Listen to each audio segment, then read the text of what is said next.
reached the voicemail of Chris Lawrence.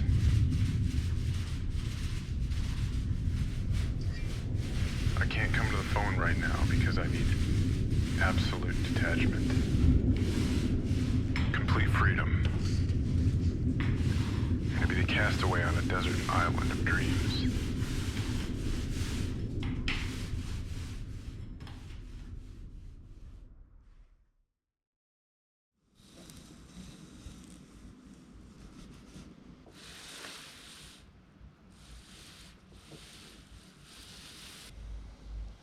We all spend a lot of time poring over satellite imagery, trying to understand the nuclear programs of Iran and North Korea.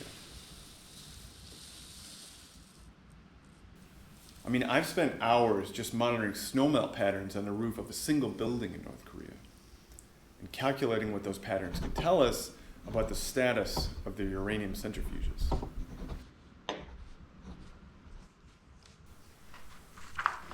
And there's obviously a lot of motivation to be the first one to discover that next secret facility, or to develop that next observational technique to sort of see through the veil. And so, of course, whenever there's an intelligence leak or a tip floating around, it's really an exciting time for us because there are all these fascinating areas that kind of fill in the details about, an alleged construction project or some secret nuclear experiment that supposedly took place somewhere in a desert. Good evening. Tonight we're going to show you new and conclusive proof of the secret nuclear weapons program that Iran has been hiding for years from the international community in its secret atomic archive. We're going to show you Iran's secret... When Bibi Netanyahu held his press conference in 2018 about the nuclear files that Israeli intelligence claimed to have stolen out of Iran, it was like a gold rush for us. Because, look, we'd been watching some of these buildings in Iran through the satellite imagery for over a decade and sketching out the technical possibilities and the boundaries of any experiments that could have taken place inside those buildings. And now here in this press conference were pictures of the interiors of those buildings, along with administrative documents, design schematics, laboratory notes. It was like we were suddenly inside the program. It's as if, imagine you've been wondering for years what's inside some locked door. And then one day you find that door slightly cracked, and no one there to keep you out. And the interesting thing was that at the end of the day, the policy takeaway on Iran's nuclear program was the same as it ever was. I mean, if these alleged experiments really took place, they happened close to 20 years ago. And then according to CIA estimates, Iran decided not to build the bomb.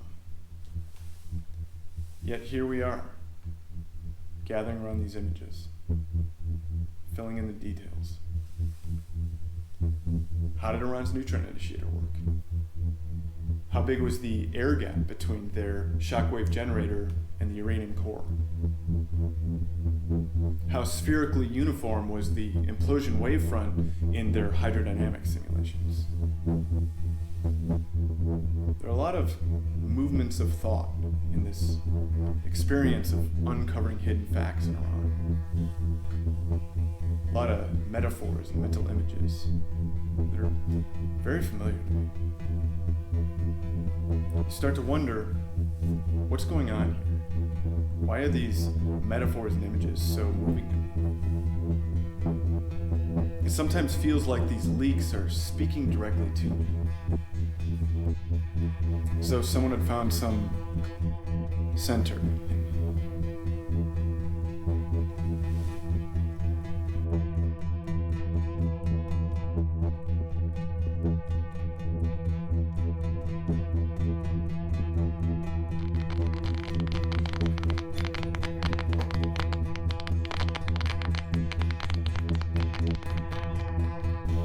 This is very frightening. I mean, I remember the media spectacle surrounding weapons of mass destruction leading up to the Iraq War. and how it was experts in the non-governmental arms control community who had to push back against those narratives. That's why I became a nuclear scientist. And scientists are not supposed to be getting drawn in to this sort of thing. Scientists are not supposed to get drawn into this sort of thing. So I've set out to try to understand where this experience is coming from historically, and how much these metaphors may have influenced what I think I know about the Iran and North Korean nuclear programs.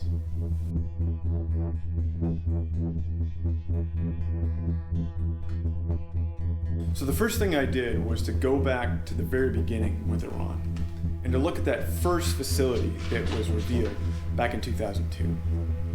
So the Natanz facility was a uranium enrichment plant that Iran was building back in the early 2000s. And the thing to remember about that site is that it wasn't really a violation of international law, because at the time it was just a construction site. And so you can imagine Iran finishing that construction, declaring the facility to the International Atomic Energy Agency, and then maybe just using it to fuel their civilian power reactor. But before any of that happened, a Washington-based NGO used commercial satellite imagery to identify the site. And the public experience of that revelation was quite dramatic, because sub-meter resolution commercial satellite imagery had just become available to the public at the time. And so for a lot of us, it was our first glimpse at that technology. And of course, at the time, the US government was out to lunch trying to conjure up a WMD program in Iraq. And along comes this group of non-governmental scientists to geolocate a secret uranium enrichment program in the desert of Iran. And then to lead a television audience through their analysis on CNN. And at the time, this seemed to challenge the Bush administration, who wanted to keep the focus on Iraq. But this is really the beginning of the Iran nuclear crisis, because once that first facility was revealed, it seemed like every couple of months there was some new revelation in the images, like the Iranians are digging over here, or they're paving over this site over there, and what could they be hiding? And each time you have a larger and larger community of arms control experts, journalists, and even hobbyists poring over these satellite images to uncover these nuclear secrets. So I want to go back and track how this community has grown and solidified with each iteration of this collective thought exercise. So on one hand, I'm tracking the themes and metaphors that animate our technical analyses and shape how we think about nuclear dangers. And on the other hand, I'm mapping the observational technologies themselves, as well as the networks of professional relationships and interlocking skill sets that spreads with each iteration of this process.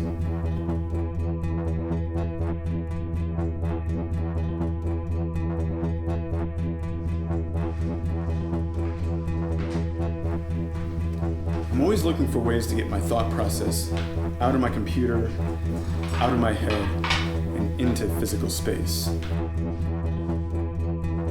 And when you're studying a media community using machine learning techniques on your laptop, things can start to feel pretty detached and ephemeral.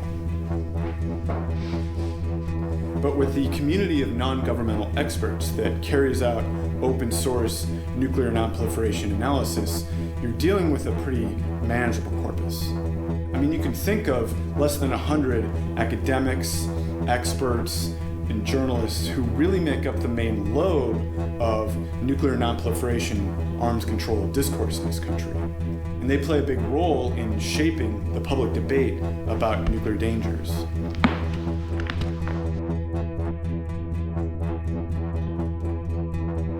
And I'm also a part of that community, so I bring a bit of ethnographic knowledge, sort of by default. So I thought, why not connect the dots the old-fashioned way? This allows me to conduct a much closer read and a thicker description, And I'm also starting to see some temporal structures that I might have missed with a more automated approach.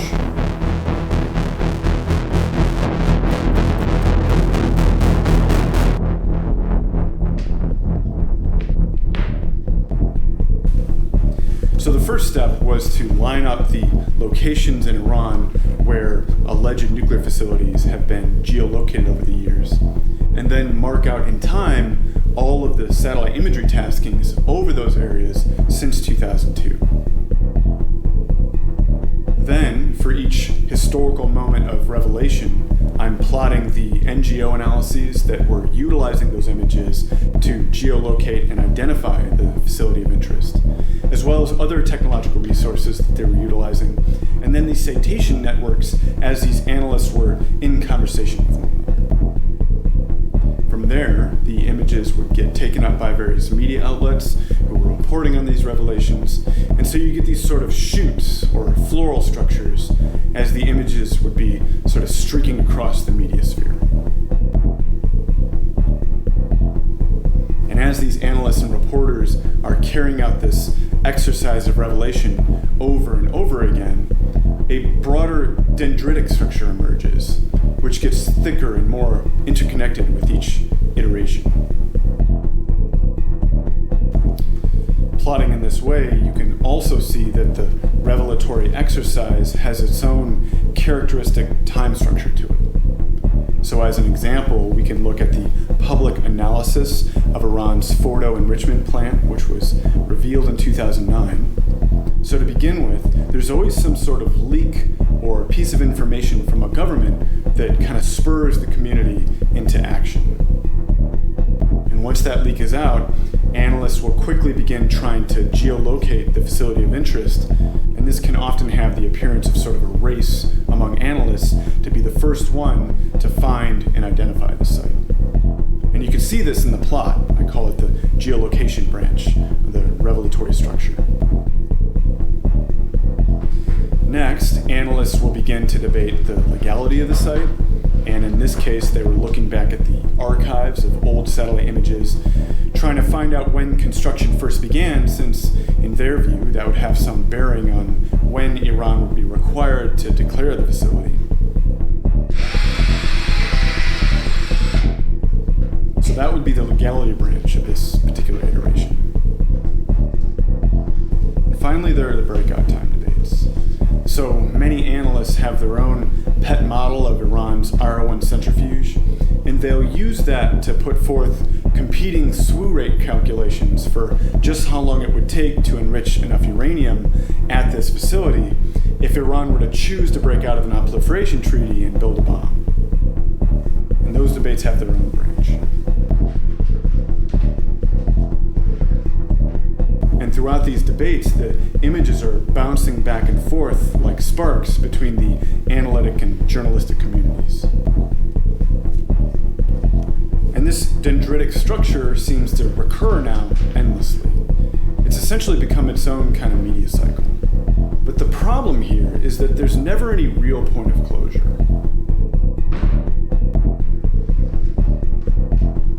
At the end of the day, we're still always left with the same set of alluring mysteries. So how close did Iran really get to the bomb?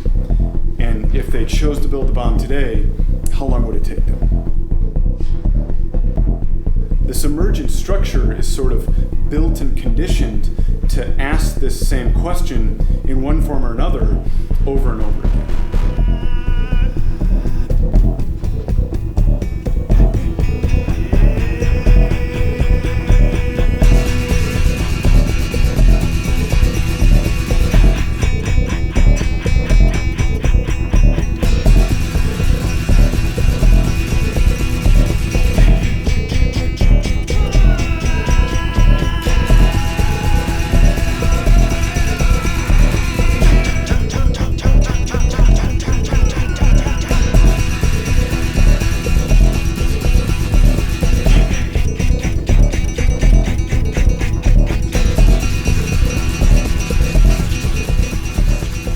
The analogy that comes to mind is that it's sort of like a form of muscle memory. So each time these collective imaginative movements take place, the connections are becoming a bit thicker, the movements more refined and pronounced, and the response times are becoming quicker and sharper. So for instance, these geolocation and breakout time branches were actually present in nascent form during that first revelation back in 2002. But the neural pathways, so to speak, took over a year to wind through those movements. By 2009, with the 4.0 revelation, those branches are all lighting up in quick succession in a matter of weeks. And always ending with a question mark, never reaching closure.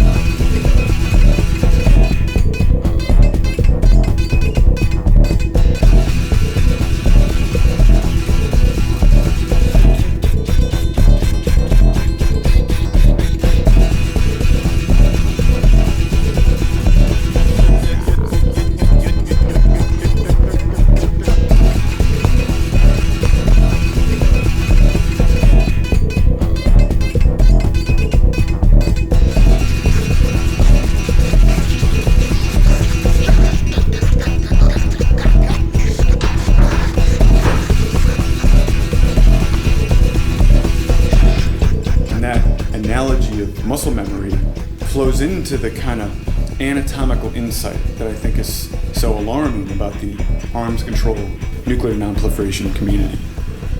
Because of course the basic theory of arms control is that when countries have questions about whether or not their neighbors are building nuclear weapons, those questions can lead to arms races. And if we can create more international transparency so we can resolve those questions, we might be able to avert those arms races. But what if the expert community that has taken up that task develops within itself a structure or an anatomy, so to speak, whose characteristic movement is to wonder? In other words, what if the observational technologies and the shared sensibilities that string our community and our knowledge together do so in such a way that it acquires a kind of anatomical predisposition not to resolve those questions, but to endlessly raise them, and to sustain them in a way that can block effective arms control.